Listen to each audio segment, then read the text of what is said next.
আজ ফরিদপুর সফর করবেন বিএনপির চেয়ারম্যান তারেক রহমান। ফরিদপুরে রাজেন্দ্র কলেজ মাঠে অনুষ্ঠিত হবে নির্বাচনী জনসভা। তারেক রহমানের সমাবেশ ঘিরে রাজেন্দ্র কলেজ মাঠে চলছে ব্যাপক প্রস্তুতি। মঞ্চ নির্মাণ, মাইকিং, ব্যানার, ফেস্টুন, আলোকসজ্জা এবং নিরাপত্তা ব্যবস্থায় ব্যস্ত আয়োজকরা। জনসভায় বৃহত্তর ফরিদপুর অঞ্চলের ৫ জেলা ফরিদপুর, রাজবাড়ী, গোপালগঞ্জ, মাদারীপুর ও শরীয়তপুর থেকে লোক সমাগমের আশা করা হচ্ছে। তারেক রহমানের সফর ঘিরে নেতাকর্মীদের মধ্যে ব্যাপক উচ্ছ্বাস ও উদ্দীপনা দেখা যাচ্ছে। তারা মনে করছেন এই সমাবেশে বদলে দেবে ফরিদপুরের ভোটের অঙ্ক। এদিকে এই সফরকে ঘিরে কড়া নিরাপত্তা ব্যবস্থা নেওয়া হয়েছে। সবাই আশা করে আছে, সাধারণ জনগণ, দল, মত, ধর্মবর্ণ নির্বিশেষে সকলে আশা করে আছে যে উনি নতুন বার্তা দিবেন, নতুন বাংলাদেশের বার্তা দিবেন। এই ফরিদপুরের অঞ্চলে, বৃহত্তর ফরিদপুরে প্রত্যেকটি জেলায় উন্নয়নের ছোঁয়া কিভাবে লাগবে, বিএনপি যখন সরকারে আসবে ইনশাল্লাহ সেই বার্তাটা উনি দিবেন বলে সবাই আশা করছে। ফরিদপুরের রাজেন্দ্র কলেজ মাঠে নির্বাচনী জনসভায় বক্তব্য দেবেন বিএনপি চেয়ারম্যান তারেক রহমান। সেখানে আছেন সহকর্মী ফরহাদ ইবনে মালিক। আমরা যুক্ত হচ্ছি তার সাথে। ফরহাদ, আমরা জানি যে বরিশালে আর কিছুক্ষণের মধ্যে তারেক রহমান তার যে নির্ধারিত জনসভা সেখানে বক্তব্য দিবেন। এরপর তার ফরিদপুরে আসবার কথা রয়েছে।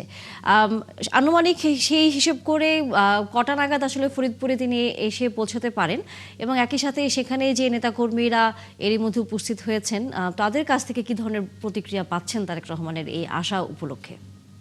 তারেক রহমান ২০ বছর পর বৃহত্তর ফরিদপুরে আসছেন। অর্থাৎ তিনি ২০ বছর আগে একটা কর্মী সভায় অংশগ্রহণকালে ফরিদপুরে এসেছিলেন। এরপর তিনি একটা লম্বা সময় যেহেতু তাকে দেশের বাইরে নির্বাসিত জীবন কাটাতে হয়েছে এবং একটা খুব বাজে একটা সময় তার পার করতে হয়েছে, তার ফলে তিনি দেশে আসতে পারেননি, যার ফলে তিনি আসলে ফরিদপুর আসতে পারেননি।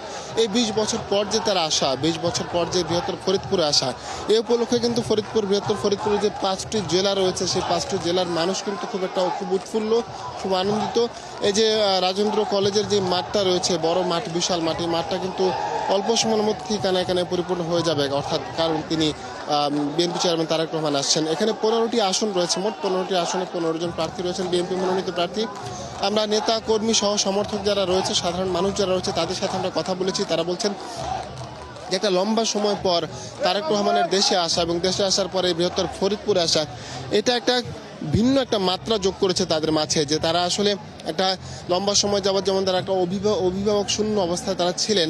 এই আপনি জানেন যে আসলে এই যে বৃহত্তর ফরিদপুর যে এলাকাটা, এই এলাকাতে কিন্তু আমির নির্বাচনে কিন্তু আওয়ামী লীগের একটা আধিপত্য ছিল, কিন্তু এখন সময় পরিবর্তন হয়েছে, যার ফলে কিন্তু মানুষ স্বপ্ন দেখছে যে বিএনপি একটা পরিবর্তন নিয়ে আসবে এলাকার মানুষের মাঝে, বিএনপি পরিবর্তন আনবে, এই এলাকার অবকাঠামোতে উন্নয়ন ঘটাবে এবং একটা অর্থনৈতিক দিক থেকেও এই এলাকাগুলো ঘুরে দাঁড়াবে বলে তারা আশাবাদ ব্যক্ত করছেন।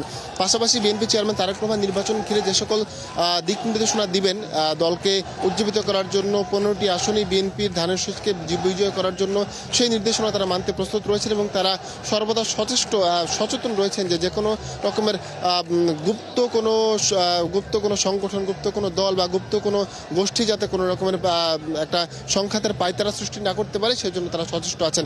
আর যারা প্রার্থী রয়েছেন তারা বলছেন যে তারা এই 15টি আসনই তারা বিএনপি চেয়ারম্যান তারেক রহমানের হাতে তুলে দিতে চান, তাকে উপহার হিসেবে, যে তিনি 20 বছর পরে আসছেন। তিনি তার একটা 45 মিনিটে ফরিদপুরে এসে পৌঁছানোর কথা রয়েছে, 2টোর মধ্যে তার এই সমাবেশে যোগ দেওয়ার কথা রয়েছে এবং সমাবেশটি শেষ করে তিনি 3টার মধ্যে এখান থেকে ত্যাগ করার কথা রয়েছে। যেহেতু তার লম্বা সফর রয়েছে, একের পর এক তিনি গত 21 তারিখ রাত থেকে তিনি সফর করছেন, সিলেট সফর দিয়ে তার নির্বাচনী যাত্রা শুরু হয়েছে।